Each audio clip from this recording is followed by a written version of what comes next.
Bonjour et bienvenue sur un tutoriel Minecraft PS3 édition sur les bases de la redstone, donc un peu la redstone pour les nuls quoi. Alors, donc voilà, je vais vous expliquer un peu tout ce qu'il y a à savoir sur la redstone. Voilà, donc une torche donne de l'énergie sur 15 blocs.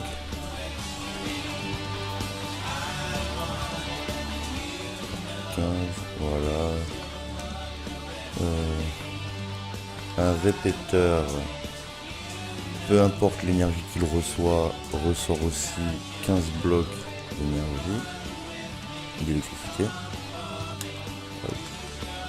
Un répéteur ne peut pas donner d'électricité en dessous de lui ni à côté de lui, et il ne bat que dans un sens. L'électricité rentre d'un côté et sort de l'autre, elle ne peut pas aller dans l'autre sens. Et on peut aussi, en cliquant dessus, ralentir l'électricité pour qu'elle mette plus ou moins de temps à arriver. Ensuite, un bloc de redstone va alimenter autour de lui. Seulement, bon, les blocs qui sont vraiment collés autour de lui. Par contre, pareil, si on met de la redstone, il peut donner sur 15 blocs aussi, il me semble. 2, 4, 6, 8, 10, 12, merde. Désolé, on va vérifier de l'autre côté. Là, je tombe sur le nom redstone. Alors, donc, je disais 1, 2, 3, 4, 5, 6, 9, 10, 11, 12, 13, 14, 15. Voilà, c'est ça. Il distribue de 15 blocs. Je peux le brancher comme ceci. Voilà, pas obligé de poser dessus. Ensuite, les détecteurs de lumière du jour. En mettant un détecteur de lumière du jour comme ceci, au début, quand vous le posez, il s'allume quand il détecte de la lumière. Si vous l'inversez, il s'allume une fois qu'il fera nuit.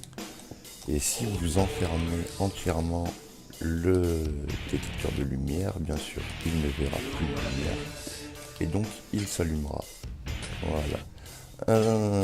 Donc, il distribue de la lumière tout autour de lui, comme vous pouvez le constater. Ensuite, un bloc de verre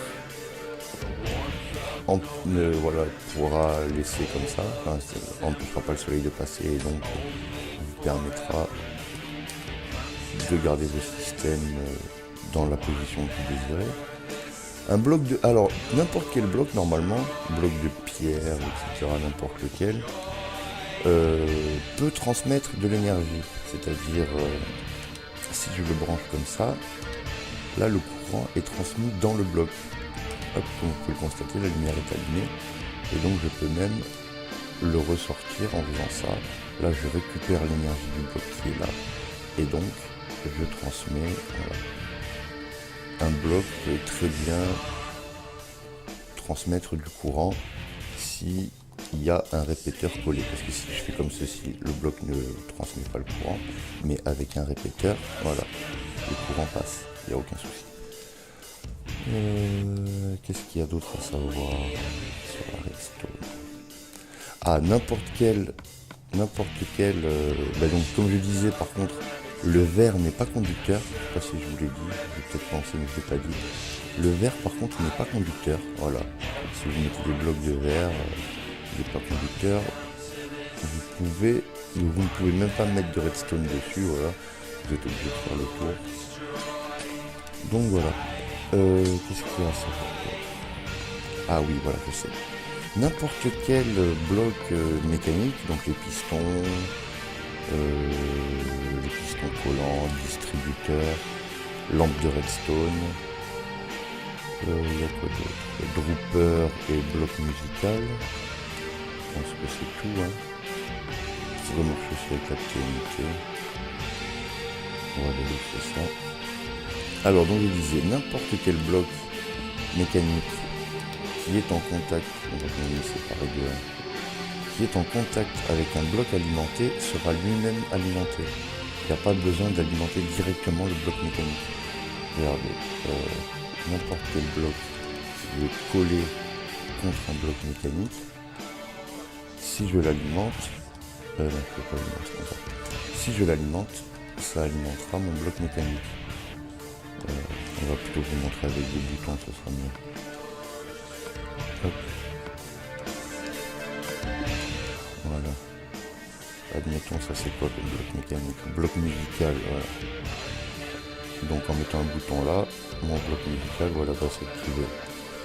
Ça c'est le dropper. Non, ici c'est le dropper. Donc voilà, identique. En mettant un objet dans un dropper, le dropper va le jeter, vous le donner pour le récupérer. Alors que, en comparaison, ça c'est la TNT,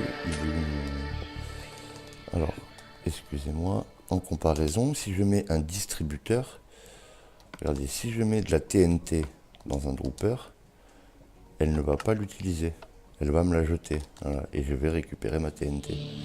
Alors que si je mets, bon on va pas mettre de la TNT du coup, mais ben si du coup pour vous montrer je mets de la TNT, je m'en fous. Si je mets un objet, voilà, qui peut être utilisé, donc comme un briquet, oui on va plutôt montrer avec un briquet, ce sera, je ferai moins de dégâts. Un briquet, voilà, si je mets le briquet dans le dropper en appuyant sur le bouton, le briquet est jeté. Si je mets le même briquet dans un distributeur, voilà la différence entre un distributeur et un dropper, le distributeur, lui, va utiliser l'objet. Il va le garder. Si c'est un objet qui a plusieurs utilisations, il va le garder à l'intérieur et il va l'utiliser jusqu'à ce qu'il soit cassé. Si c'est un objet à utilisation unique, il va le jeter et l'utiliser. Donc comme de la TNT ou quoi que ce soit d'autre. Voilà, la TNT pareil, si j'alimente un... Bon, on va pas le faire de suite. Là, je vais vous montrer les pistons. Voilà, les pistons collants. Piston et piston collant, donc je sais pas lequel est lequel. En appuyant sur le bloc, voilà, celui-là c'est le piston collant et celui-là c'est le piston normal, voilà la différence. Ensuite, bon, je vais vous montrer pour la TNT, regardez, ah non, voilà, la TNT ça marche pas, c'était le doute que j'avais, ça ne marche pas avec le bloc au-dessus. Pour que ça fonctionne, il faut que je le mette au-dessus.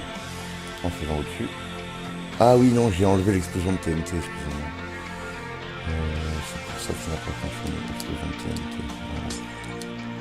Donc là, hop. Comme vous pouvez le constater, voilà, ça active la TNT. Donc voilà, n'importe quel bloc, n'importe lequel des blocs, hein, peut être alimenté en alimentant un bloc à côté. L'entonnoir, comment ça s'appelle? Lui, il va se permettre de filtrer et de mettre des objets dans vos coffres. Mais si vous l'alimentez en courant, ça sera bloqué. Mince. Et il ne pourra pas passer. Les objets qui sont à l'intérieur resteront bloqués. Voilà. Si je mets des objets là, hop, là il passe. Mais là, c'est un peu normal que c'est bloqué, il n'y a rien pour le contrôle. Voilà, j'en mets un autre en dessous, et là, je passe, ah oui, il faut que je mette de la redstone, excusez-moi. En mettant de la redstone là, voilà, là le bloc va être alimenté. Et donc, je peux mettre tout ce que je veux dedans, ça ne bougera pas. À partir du moment par contre où je vais enlever l'alimentation, là, voilà, tout va s'écouler normalement. Et je vais tout retrouver dans mes coffres, mes entonnoirs en dessous. Voilà, quoi d'autre à savoir, ça va être à peu près tout, puisqu'après j'ai fait un tutoriel en particulier pour le comparateur de redstone. Le comparateur est assez complexe, donc j'ai fait un tutoriel spécialement sur le comparateur. Voilà, de redstone, je vous ai tout montré, il me semble. On va vérifier ensemble. Alors, je vous ai montré les distributeurs qui utilisent les objets, bloc musical, piston collant, TNT.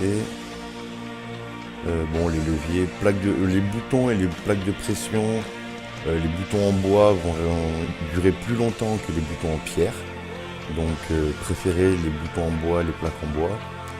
Les plaques de détection servent en fait, les lourdes, ça va être si une seule personne est dessus, ça ne se déclenchera pas. Il faudra plusieurs personnes, plusieurs mobs pour les déclencher, ce qui permettra de déclencher un système qu'à partir d'un certain nombre de mobs. Pour des pièges, ça peut être pratique.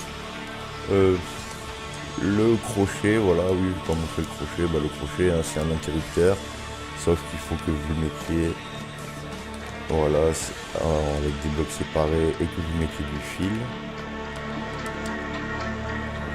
Clac, clac, là voilà, quand vous allez passer, ça va donner du courant. Là, je sais pas sur combien ça le donne celui-là, tiens, on va faire le test ensemble. Voilà, 1, 2,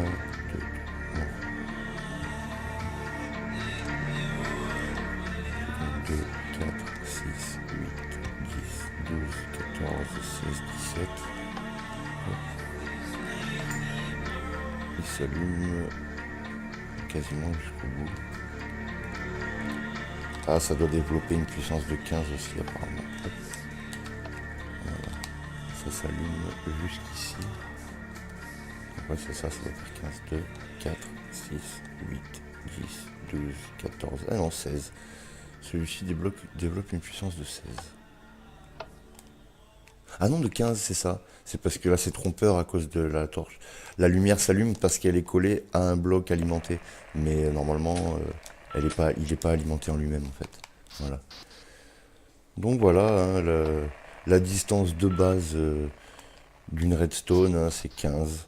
Pour une torche, pour un bloc, pour un interrupteur, un levier, un bouton, n'importe quoi, c'est 15. Sauf pour un comparateur, vous verrez dans mon tutoriel comparateur. Voilà, je vous ai absolument tout dit sur la redstone. Pour en savoir plus, il vous manquera le tutoriel comparateur de redstone.